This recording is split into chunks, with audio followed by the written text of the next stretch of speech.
Welcome back to Hardball. At the heart of the debate over the exchange of prisoners that returned Bo Bergdahl is a trickier question. What do we do with Guantanamo Bay, Gitmo as we call it? President Obama has been saying for 6 years he's committed to shutting it down, a goal which he reiterated when he spoke to students at the West Point Military Academy at West Point just last week. What makes us exceptional is not our ability to flout international norms and the rule of law. It is our willingness to affirm them through our actions. And that's why I will continue to push to close Gitmo, because American values and legal traditions do not permit the indefinite detention of people beyond our borders. But Republicans are promising all-out political war if he tries to empty Gitmo, especially in light of the fallout from the Bergdahl trade, which released 5 Taliban prisoners from Gitmo. Republican Senator Lindsey Graham of South Carolina is warning publicly the president that he could face impeachment if he does it. Here's Graham talking to reporters just yesterday. It's going to be impossible for them to flow prisoners out of Gitmo now without just a huge backlash. Why can't they just now do it without warning you? There'll be people on our side calling for his impeachment. If he did that, there would be people on their side feeling the political ramifications of emptying a jail full of hardened, vicious killers. The politics would make it devastating for the Democratic Party. Emptying a jail full of hardened killers. I mean, Congressman Peter King, thanks for coming back on the show. You're a Republican, of course, from New York, and a member of the House Homeland Security Committee.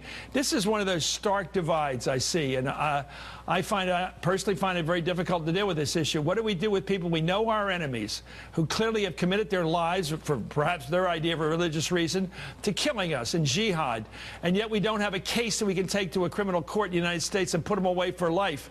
What do we do with them? What's your view?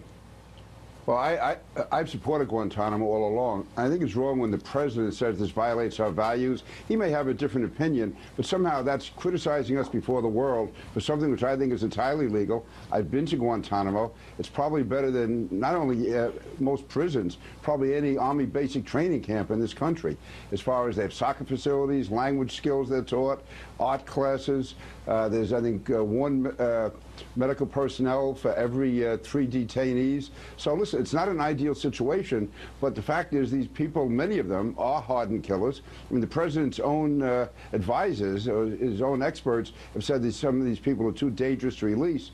So I think that, again, so long as they are in humanitarian conditions, I don't see the alternative to it at this stage. Now, if the war does, and I say the war with terrorism winds down, fine, but we've found, I don't have the numbers in front of me now, but a large percentage, like 25 to 30% of the people that are released go back on the battlefield to kill us, and the most hardened ones are still in there.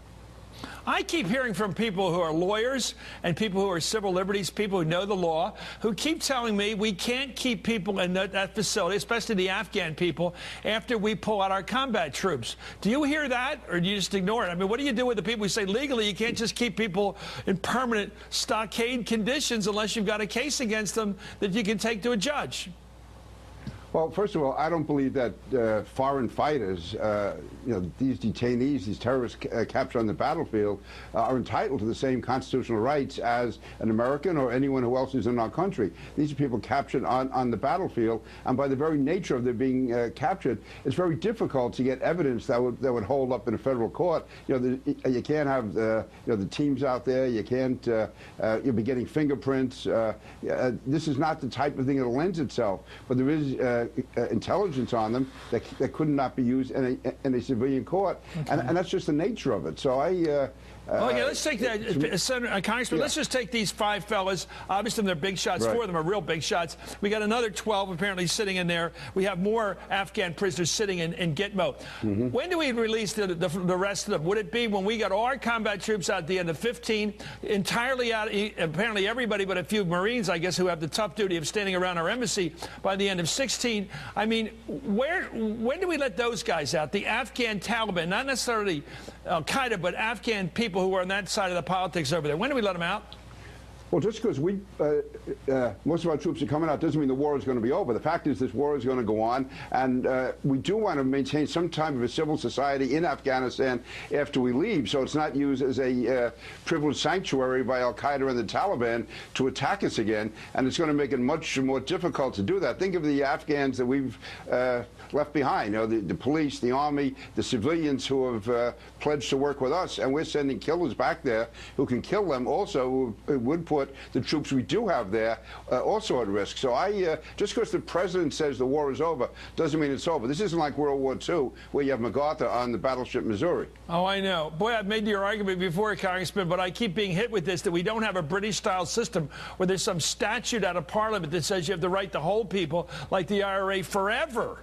And I don't know whether the law, have you gotten a legal opinion on this from anybody that's told you we have the right to bring in these people as foreign troops, as basically POWs, and hold them as long as we want? Yeah, well, that argument's been made before the Supreme Court. Basically, the courts have upheld our right to have Guantanamo, and so long as to me, there's engagements going on, and certainly if they're part of Al Qaeda, I believe we have the right to hold them. As far as the Taliban, again, you know, we're going to have troops in there, even if it's a small number, and to send these Taliban back, it puts those men and women at risk. Okay, Congressman, it's always an honor to have you on. Congressman Peter King of New York, okay. Thanks for Chris, coming on. Thank you. So what did the Taliban really want from this deal? Time magazine has an incredible story with access behind enemy lines. And one of the pieces out there in the latest issue, they talked to actual Taliban commanders. One of those commanders told them, quote, "We are fighting a war against each other in which the Americans kill us and we kill them." The story goes on to say, quote, "They see the exchange as an unmitigated victory." This deal, 5 for 1. Asked whether the Taliban would be inspired by the exchange to kidnap other Americans, a second Taliban commander laughed. "Definitely," he says. It has encouraged our people. Now everybody will work hard to capture such an important bird. In other words, to grab someone they can negotiate from. And to top it all off, quote, "Those close to the leadership of the Taliban and the detainees are feasting on whole goats cooked in rice, a special meal usually reserved for celebrations." Well, David Vondrelli is an editor-at-large for Time. He joins us with this story. Let's talk about this. You just heard Peter King, the congressman from New York, who's taking the hard line. We'll hold these people till kingdom come. They are the enemy. They are a sworn enemy. Whether we can catch them on a law or nail them before the courts is irrelevant. They're coming to get us. We're going to stop them and keep them in Gitmo. The president's view seems to be, tell me if I'm wrong, that eventually, as we continue our leaving of Afghanistan over the next 2 years, we will have no more legal recourse or excuse to keep them.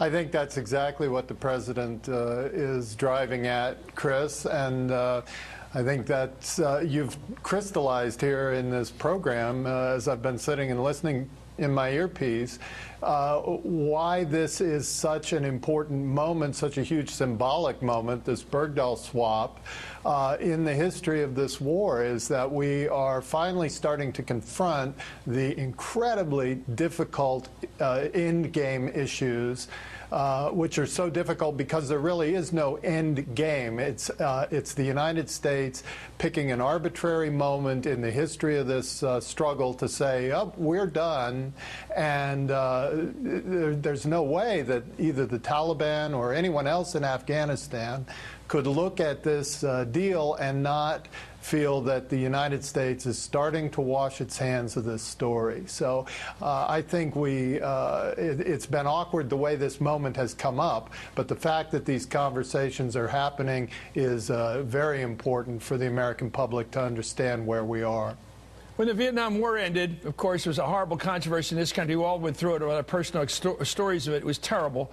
But in the end, it turned out that the Vietnamese from the North and the South really only cared about their country. They didn't lead some jihad for communism. They stayed where they were. They wanted their country. They were nationalists as well as communists. These people we're letting out now, we just let out the 5, are they nationalists who simply want control of Afghanistan? In which case, we could probably, although we have some people exposed over there, can generally say we're out of the war, you're out of the war, in terms of the Afghan, the Taliban versus U.S. war. Or are they basically jihadists who basically are out to get us, period, where they can find us? I wish we could say that this was something that could be packaged up in Afghanistan, and but we know these guys. We've been through it. The Taliban came to power in Afghanistan in 1999. These 5 men were all part of it. And not only did they wreak havoc on the people of Afghanistan, dragging people into soccer stadiums for executions, oppressing school children, you know the whole story, blowing up historic landmarks, but they also opened up their country to become the central training base for Al-Qaeda, which is not a nationalist organization. It's an international, global operation that seeks, a reign of its own in an important part of the world. So we know what their agenda is, and whether they'll be able to be as effective in accomplishing it the second time around, I think we'll be finding out sometime after 2015. Great reporting, great writing all the time, especially about Kennedy. Mr. Vandrelli, thank you very much. A great writer.